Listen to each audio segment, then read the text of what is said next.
Hello internet family and welcome back. Today I wanted to discuss with you guys how I personally was able to achieve and get my own handicap parking sticker. Now for anyone that has an illness, a disability, or any type of sickness, we all know what it's like waking up in pain every day or not feeling good and then having to go somewhere and all of the parking is gone. You have to park all the way in the back, you're already not feeling good, and you have to walk all the way up to the store, and it's a hot freaking mess. It's the worst thing ever when you have to do that on one of those type of days. I wanted to just kind of discuss how I was able to achieve it, how long it took me to get one, and just a lot of the struggles that I think a lot of people have to deal with having either a disability that's unknown or just trying to achieve to get one of them. Now, when you guys hear the story of how easy it was for me to get one of these, you're gonna laugh. So let's just kind of backtrack. 5 years ago, I tried to achieve one of these and get disability. Now, I think at the time, a lot of my doctors were worried because I was still really young. I didn't show any symptoms of having a chronic illness, and they thought that handicap parking sticker, what? Like, you don't need that. You're young, you're healthy. Going through these doctors took me through a rabbit hole. So where I first started was I went to my primary care physician and I asked her, I'm having a really hard time getting out of bed, aches and pains all over, massive migraines, tingling sensations down my back and arms and legs. And she was saying, it looks like you're having a lot of nerve issues, and so we're gonna take you to a pain specialist. When I got to the pain specialist, he said the same thing that she did, except he was a little confused as to why the primary care physician even sent me to him. It was just very confusing and very annoying that he didn't really know what to do with my symptoms and my situation, and he decided to just say, you seem fine, so I do understand that you say that the headaches can be very harsh, so let me go ahead and prescribe you naproxen 500. And I went back to my primary care physician, and my primary care physician was like, oh, well, if you're still having issues like that, then we can go ahead and send you to a rheumatologist. Got to the rheumatologist looked at the same things that I did. I said, well, can you please do some blood testing, because clearly no one's really looking for what the depth is, and I feel like I have a really bad illness. I'm not one of those hypochondriacs where I think I have everything known to man, but I do know that something's wrong with me.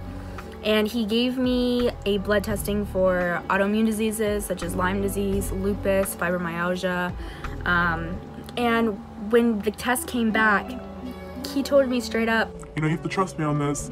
Nothing's wrong with you. If anything with your muscles and your headaches, it's probably anxiety.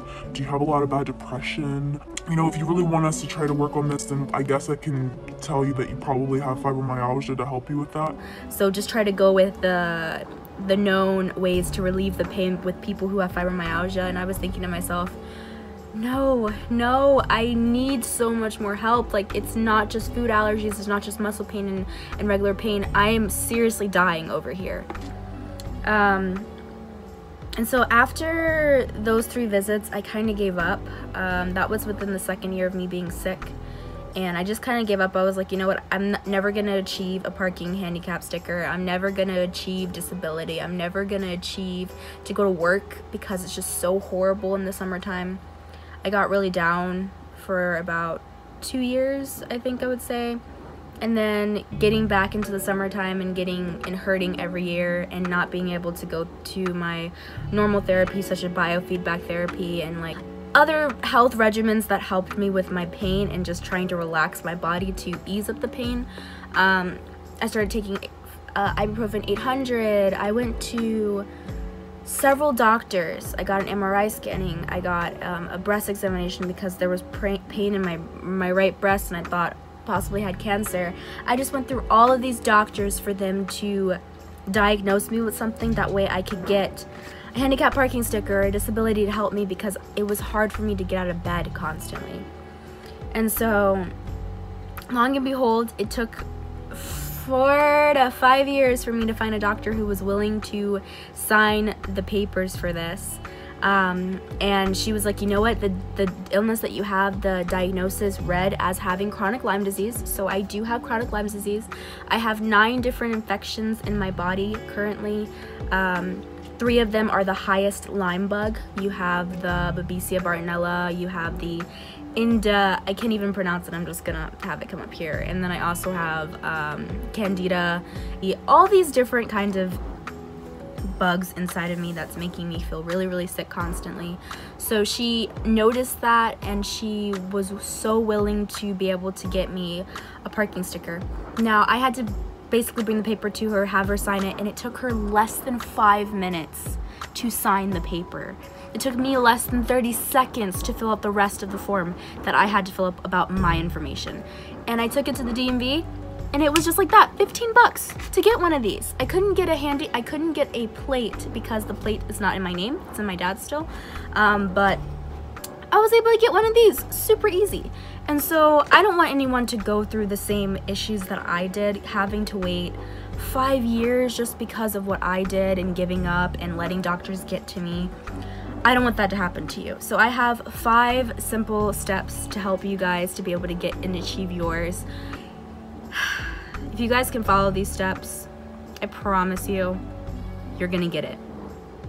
You're gonna get it. So the first step is believing in yourself, believing that you are really sick, and if it's really hard for you to get out of bed and you know you're not messing around and you know you're not playing, like, don't make other people make you feel like you're not really having these symptoms and that it's all fake. Don't let them do that to you. Number 2, find the right doctor. For me, I was starting off with a primary care physician, which led to a pain specialist, which led to all these different doctors when I should have been seeing a Lyme specialist. So if you have a doctor, and I don't mean go to a homeopathic doctor who just does homeopathy, like, don't just go to those doctors, because most of the time the FDA is not going to approve their license for you to even be able to achieve a handicap parking sticker. So definitely go to a doctor who has a known degree for the government and for the state to be able to authorize you having one. The third thing that I would have is have a trail.